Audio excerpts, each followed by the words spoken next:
Bismillahirrahmanirrahim. Assalamualaikum warahmatullahi wabarakatuh. Perkenalkan, nama saya Mukmina dengan NIM 2017121061. Baiklah, di sini saya akan menyelesaikan ujian akhir semester untuk mata kuliah seminar matematika yang dibimbing oleh Ibu Dr. Anda Miss Dalina, Magister Pendidikan. Ujian akhir semester ini ialah memaparkan sebuah kajian yang berjudul Penerapan PMRI dalam pemahaman konsep matematika siswa pada materi sistem persamaan linear 3 variabel yang diterapkan dalam kehidupan sehari-hari berbantuan pengembangan block support. Kajian ini bertujuan untuk memaparkan hasil pemahaman konsep matematika siswa SMA pada materi SPLTV melalui pendekatan PMRI dengan berbantuan pengembangan block support. Kajian ini bertujuan juga untuk mengembangkan blok untuk mendukung siswa dan guru matematika belajar PMRI. Pendekatan pendidikan matematika realistik Indonesia adalah pembelajaran yang diharapkan sesuai dengan kurikulum 2013. Sedangkan blok support itu sendiri adalah sebuah aplikasi website yang berisi konten-konten tertentu yang berbentuk tulisan-tulisan atau biasa disebut dengan posting yang dapat mendukung siswa dan guru matematika untuk belajar pendidikan matematika realistik Indonesia dan mendapatkan informasi berupa bahan ajar dan video clips yang berisikan proses pembelajaran.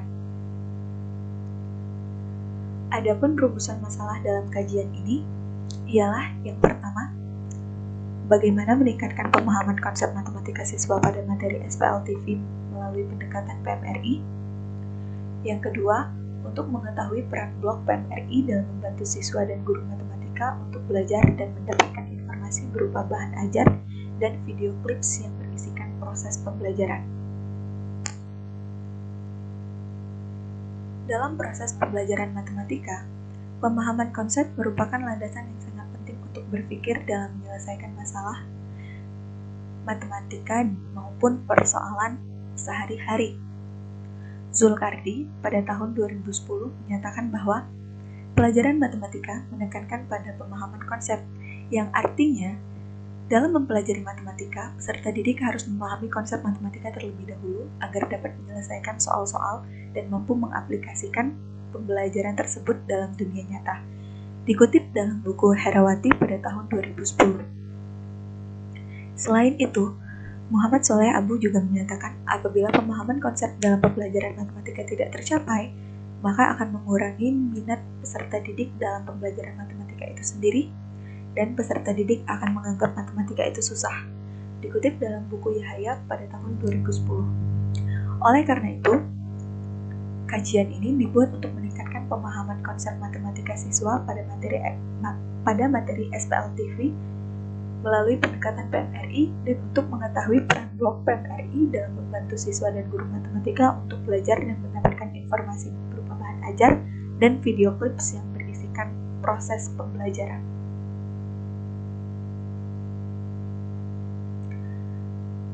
Di sini terdapat 3 kajian. Yang pertama ialah pendekatan matematika realistik Indonesia. Pembelajaran matematika dengan PMRI merupakan aktivitas belajar yang mengaitkan dengan kehidupan nyata siswa dalam kegiatan sehari-hari. Aktivitas yang dimaksud dalam matematika merupakan aktivitas manusia yang meliputi aktivitas pemecahan masalah, mencari masalah, dan mengorganisasi pokok persoalan. Dalam pembelajaran matematika yang menggunakan pendekatan PMRI, siswa mempelajari konsep matematika melalui hal nyata terlebih dahulu sebelum memasuki hal yang abstrak. Hal nyata tersebut ialah apa yang dapat dilihat, dikenal, dan diketahui oleh siswa memiliki peran pangkal sebagai titik mula pembelajaran tersebut. Yang kedua, pemahaman konsep siswa. Pemahaman konsep merupakan kemampuan siswa dalam menguasai suatu konsep atau materi yang terindikasi dalam ranah kognitif. Dengan memahami suatu konsep, siswa dapat mengetahui, menjelaskan, mendeskripsikan, membandingkan, membedakan, menggolongkan, serta memberikan contoh, menyimpulkan, dan mengungkapkan kembali suatu objek dengan bahasanya sendiri dengan menyadari proses-proses yang sudah dilalui. Kecenderungan pembelajaran matematika hanya pada menghafal rumus dan menerapkannya untuk menyelesaikan soal itu dirasa kurang menguntungkan untuk siswa, karena siswa akan kesulitan dalam menghadapi persoalan yang memerlukan pemecahan masalah. Kemudian yang ketiga, pengembangan blog support.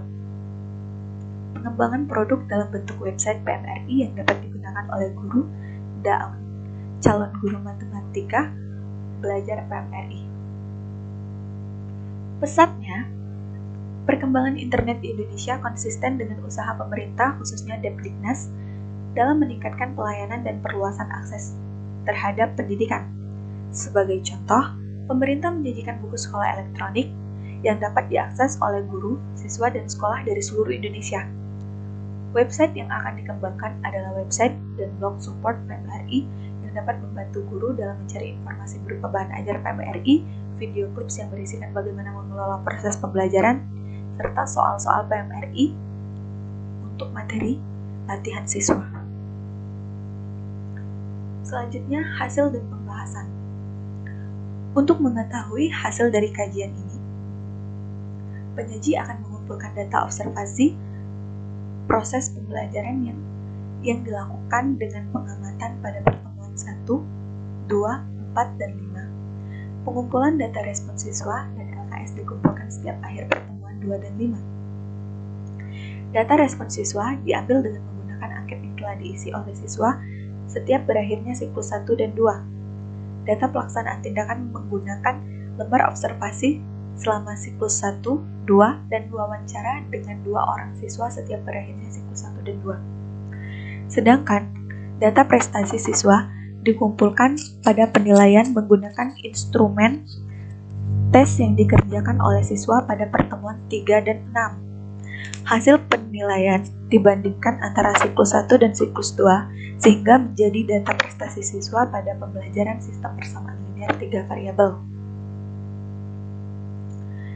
Berdasarkan pengamatan observer pada pertemuan 1 siklus 1, guru menyampaikan rencana pembelajaran dan tujuan yang akan dicapai setelah siswa memahami rencana pembelajaran dan tujuan yang akan dicapai guru. Kemudian guru membentuk kelompok belajar, lalu kelompok yang sudah terbentuk kemudian memilih materi yang sudah disiapkan guru. Guru membagikan lembar kerja siswa sesuai dengan pilihan kelompok masing-masing. Dan selama diskusi berlangsung, guru mengamati dan berkeliling untuk menjadi fasilitator bagi kelompok yang memerlukan. Pada pertemuan kedua, guru mempersilahkan salah satu kelompok yang sudah siap untuk mempresentasikan hasil kerja kelompoknya di depan kelas.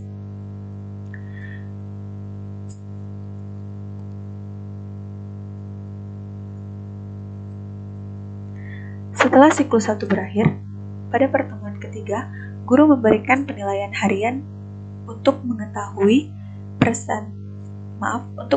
prestasi belajar siswa dengan memberikan 4 contoh soal pengetahuan dan 2 soal keterampilan yang berbentuk uraian. Lalu, hasil observasi siklus 2 dimulai pada pertemuan 4. Guru mempersilahkan kelompok yang sudah siap untuk mempresentasikan hasil diskusi mereka di depan kelas.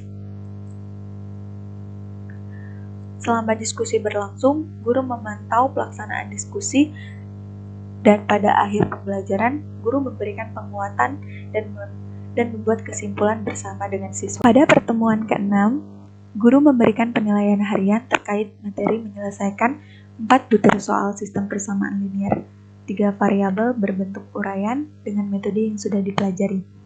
Guru memantau pelaksanaan penilaian agar siswa mengerjakan dengan jujur dan fokus pada lembar soal dan lembar jawaban masing-masing, karena soal dibagi secara acak dengan 2 macam soal yang berbeda, sehingga mengurangi tingkat ketidakjujuran siswa selama penilaian.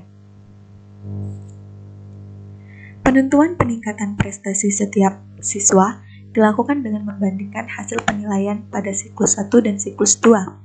Penentuan peningkatan respon siswa terhadap pembelajaran dilakukan dengan membandingkan hasil pengisian angket dari siklus 1 dan siklus 2. Setelah siswa mengikuti serangkaian tahap pembelajaran pada materi sistem persamaan linear 3 variabel, siswa mengisi angket respon siswa terhadap pembelajaran dan mengikuti penilaian pada setiap siklus sebagai penilaian harian. Untuk kesimpulannya, berdasarkan data yang sudah didapatkan, jumlah peserta didik yang memiliki respon amat baik pada siklus 1 ialah sebesar 26% dan respon baik sebesar 74%. Secara indikator, keberhasilan penelitian sudah tercapai yaitu 80% atau lebih siswa memiliki respon baik. Sedangkan respon siswa pada siklus 2, respon amat baiknya ialah 33% dan respon baiknya adalah 67%. Pada siklus 2, respon siswa amat baik mengalami peningkatan sebesar 7%.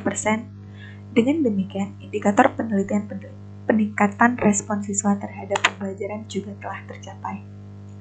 Baiklah, mungkin inilah yang dapat saya paparkan. Kurang dan lebihnya saya mohon maaf. Kepada Allah saya mohon ampun. Terima kasih karena sudah menyimak hasil pemaparan saya. Saya akhiri. Wassalamualaikum warahmatullahi wabarakatuh.